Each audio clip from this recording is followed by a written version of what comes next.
Hello दोस्तों, आज हम बात करेंगे कि माइक्रोसॉफ्ट एक्सेल में शॉर्टकट की के बारे में। तो हम शॉर्टकट हिंदी में भी बताएंगे और इंग्लिश में भी बताएंगे। तो मेरे वीडियो तक लास्ट तक बने रहें। कंट्रोल ए से सेलेक्ट ऑल।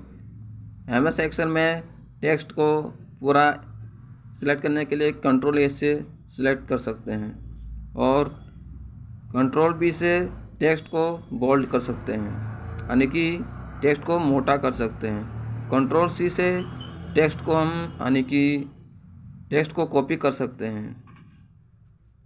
कंट्रोल डी से फाइल को डाउन कर सकते हैं, यानी कि एक फाइल से दूसरे मतलब नीचे से ऊपर कर सकते हैं यानी डाउन कर सकते हैं। कंट्रोल एफ से फाइंड कर सकते हैं, यानी कि कोई भी चीज़ को खोजने में सहायता देता है कंट्रोल ऐप से।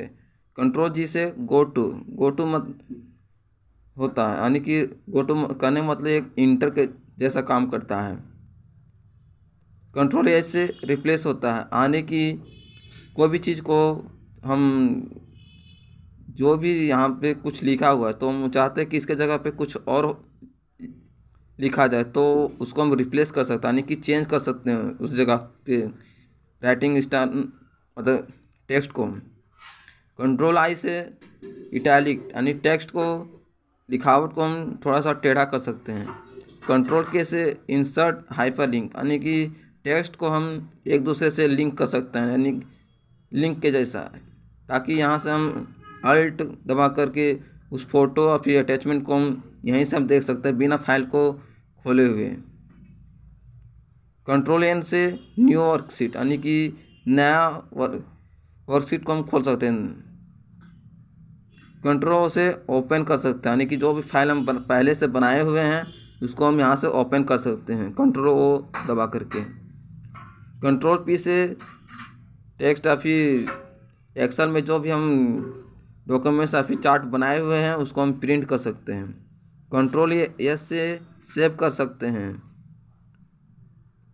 कंट्रोल यू से टेक्स्ट या फिर एक्सेल में जो भी काम किए हुए हैं उसको हम चाहते हैं कि ये टेक्स्ट को हम अंडरलाइन कर सकते हैं, तो करना चाहते हैं तो हम कंट्रोल यू दबा करके पहले सेलेक्ट करके कंट्रोल यू दबा करके हम उसको अंडरलाइन कर सकते हैं।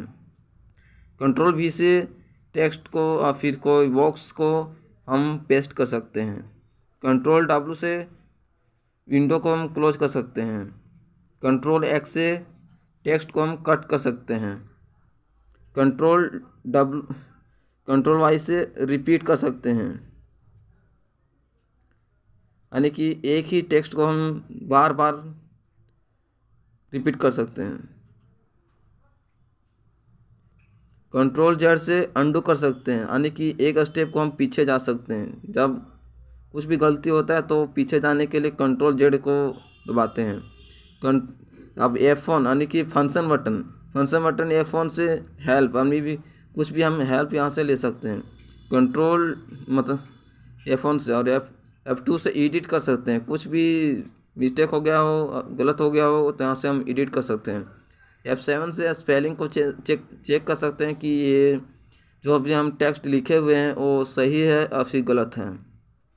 F12 से सेवेज कर सकते हैं, तो हम पहले ही दूसरे वीडियो में बता चुके हैं कि सेव और सेव एज में क्या अंतर है, तो वहाँ पर मेरे वीडियो को जाकर देख सकते हैं कि सेव और सेव एज में क्या अंतर बताए थे।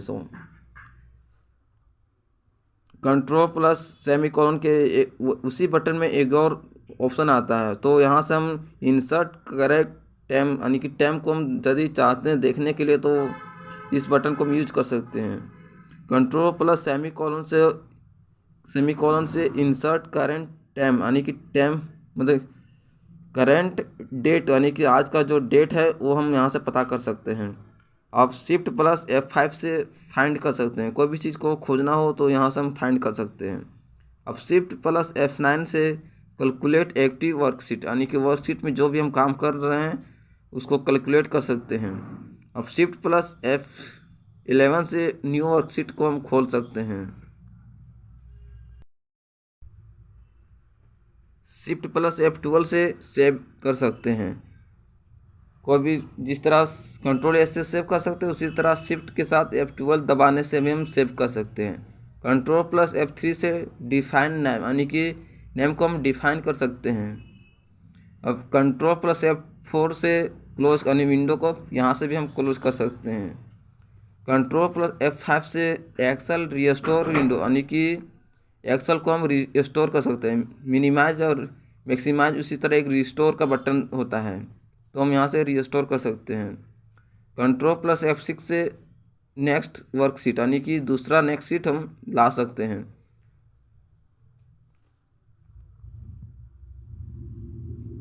अब shift plus control plus F6 से प्रीवियस वर्कशीट यानी कि जब हम प्रिंट करेंगे तो उसके पहले प्रिंट प्रीव्यू देखा जाता है, तो यहाँ से हम प्रिंट प्रीव्यू को देख सकते हैं shift plus control plus F6 button को दबा करके। और कंट्रोल प्लस F9 से मिनिमाइज वर्कशीट यानी कि उसको हम छोटा कर के देख सकते हैं, यानी कि छोटा कर सकते हैं वर्कशीट को मिनिमाइज। अब कंट्रोल प्लस F10 दबाने पर मैक्सिमाइज और रिस्टोर विंडो यानी कि जो भी मिनिमाइज किए हुए हैं वर्कशीट उसको हम रिस्टोर और फिर मैक्सिमाइज यानी कि बड़ा कर सकते हैं।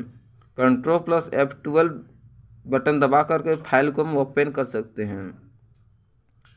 Alt प्लस F1 बटन दबा करके इंसर्ट चार्ट यानी कि कोई भी चार्ट को हमको ग्राफ के द्वारा दिखाना होता है, तो हम यहाँ से Alt प्लस F1 बटन को दबा करके हम चार्ट को ला सकते हैं। Alt प्लस F2 दबा करके हम सेव एज यानी कि जिस तरह हम पीछे ही बता चुके हैं उसी तरह सेव एज यहाँ से भी हम कर सकते हैं, यानी कि कोई दूसरे नाम से भी हम सेव कर सकते हैं एडिट करके। अब Alt प्लस F4 से हम फाइल को मतलब विंडो को हम क्लोज कर सकते हैं, यानी कि एग्जिट यानी से फाइल से हम बाहर निकल सकते हैं। तो control plus shift plus F12 से प्रिंट कर सकते हैं, यानी कि कंट्रोल P से भी हम प्रिंट कर सकते हैं और control plus shift plus F12 से भी हम प्रिंट कर सकते हैं। Alt plus shift plus F1 से न्यू वर्कशीट यानी कि नया वर्कशीट लेने के लिए Alt plus shift plus F1 से भी हम ले सकते हैं। Alt plus shift plus F2 से सेव कर सकते हैं, यानी कि जिस तरह कंट्रोल S से हम सेव बताए थे उसी तरह Alt plus shift plus F2 से हम सेव कर सकते हैं। अब Alt प्लस इक्वल टू से हम ऑटो सम यानी कि कोई भी कुछ भी हमको जोड़ना रहता है तो यहाँ से भी एक फार्मूला के जैसा काम करता है। Alt प्लस इक्वल टू से ऑटो सम यानी कि जोड़ने में काम देता है।